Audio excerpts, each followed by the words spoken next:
Hi, my name is John Smart, and this is a series of short, verbal, video summaries of the chapters of Sooner, Safer, Happier. In a sense of urgency, we look at how we got here. We look at the fundamental shift in ways of working that has occurred. Every 40 to 60 years, there are repeating technology-led revolutions which have a significant impact on the economy and on ways of working. These technology-led revolutions started in the 1700s with the first industrial revolution, and then we have the age of steam and railways, the age of electricity and engineering, the age of oil and mass production, and now the age of digital. If we look back at the age of oil and mass production, where we've come from, people were mostly performing repetitive activities. If we look at the Ford factory in Detroit, the very first Ford factory, there were more than 50 languages spoken in that factory, and it didn't matter that there were more than 50 languages spoken because people weren't speaking to each other. They didn't need to collaborate. They didn't need to speak to each other. People were doing repetitive day in, day out tasks like cogs in a machine. If you go back to the age of electricity and engineering, the one before the age of oil and mass production, this is in the days of Frederick Winslow Taylor and time studies. And again, it's mostly manual, laborious tasks, mostly manual repetitive activity.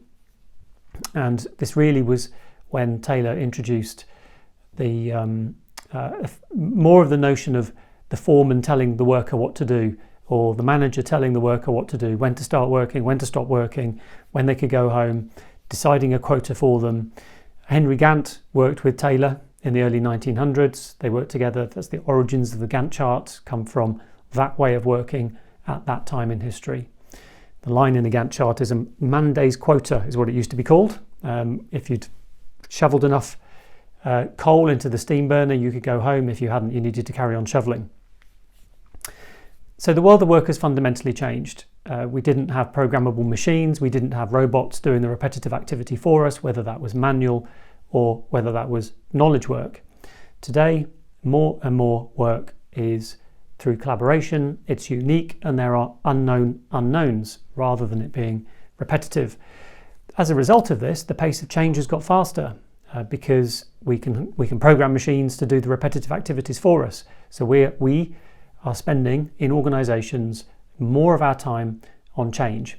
Change used to be staccato, start, stop.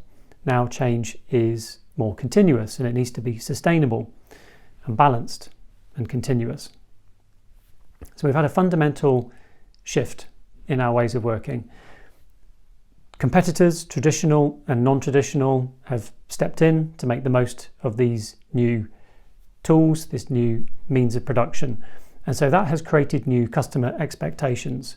So therefore, with the new customer expectations, it is necessary to adopt ways of working suited to the new means of production in order to survive and thrive. And there are plenty of organisations we've seen who have not survived by being too slow to improve their ways of working and leverage the new means of production. When we look at the history, so chapter 0, we look a little bit around the history of Agile, the history of Lean, what is waterfall, what is DevOps. Agile, the history comes from manufacturing. It comes from Japan in the 1970s and the 1980s. There is an article, a Harvard Business Review article written in 1986, and it focuses on product development at Xerox, at Honda, and it shows small multidisciplinary teams coming together, given a high amount of empowerment, a high degree of autonomy, with a very clear mission to achieve all of the skills they need, and they get the job done much, much quicker. The example quoted was Xerox developing a new model of a photocopier in half the time with half the people, compared to a previous sequential waterfall type process. So we've known since the 1970s and the 1980s of better ways of working for unique change, for product development. So this is not a new thing, and in terms of lean, so lean has very similar origins, again in Japan, post-World War II. W. Edwards Deming is a bit of a father figure around both Agile and Lean, working with a lot of Japanese companies, including Toyota. The term Lean was coined by the first American engineer to work at Toyota, Lean production specifically. And Lean production compared to mass production was seen to produce twice as much output in half the time with half the people and a fraction of the inventory. And these were lessons learnt again by Toyota, to some degree fueled by necessity after the end of the Second World War, where the production sizes were much smaller and it wasn't possible to hold quite as much inventory. Lean is suited to repetitive work, and Agile and Lean, again, they have a common origin. The key difference is Lean is minimizing variance and focusing on standardized work for Lean production. Agile is focused on, we want variance, we want experimentation, because we've never done this before. We don't know what the best approach to this type of work is, so we need to experiment and we need to get fast feedback. They have a lot in common to do with flow, respect for people, sustainability, continuous improvement, and so on. Waterfall is sequential. It is think big, start big, learn slow. In my particular opinion, there is never an excuse for waterfall. It's delaying learning to the last possible minute. Agile and Lean, on the other hand, are think big, start small, learn fast. You're optimizing for speed to learning. Waterfall, learning is being delayed to the last possible minute, and it's a thinking error to treat unknowable, emergent work as if it is knowable, as if it can be planned in advance at the point of knowing the least. The first written articulation of waterfall is from around 1970, Winston Royce, and even in that white paper, Winston Royce wrote that it is risky and invites failure. So again, from my perspective, it is a thinking error to implement a waterfall approach. It's not Agile or waterfall, it's Agile or Lean, depending on whether the thing you're doing is unique and never been done before, or it has been done many times before. And in both cases, you want continuous improvement, focus on flow, respect for people. In terms of what is DevOps, DevOps is the combination of dev plus ops. So there's a narrow meaning of DevOps and a broad meaning of DevOps. The narrow meaning is IT dev, developers, plus IT ops, operations, working together. Historically, Agile being heavily adopted within software engineering as an emergent, unique task.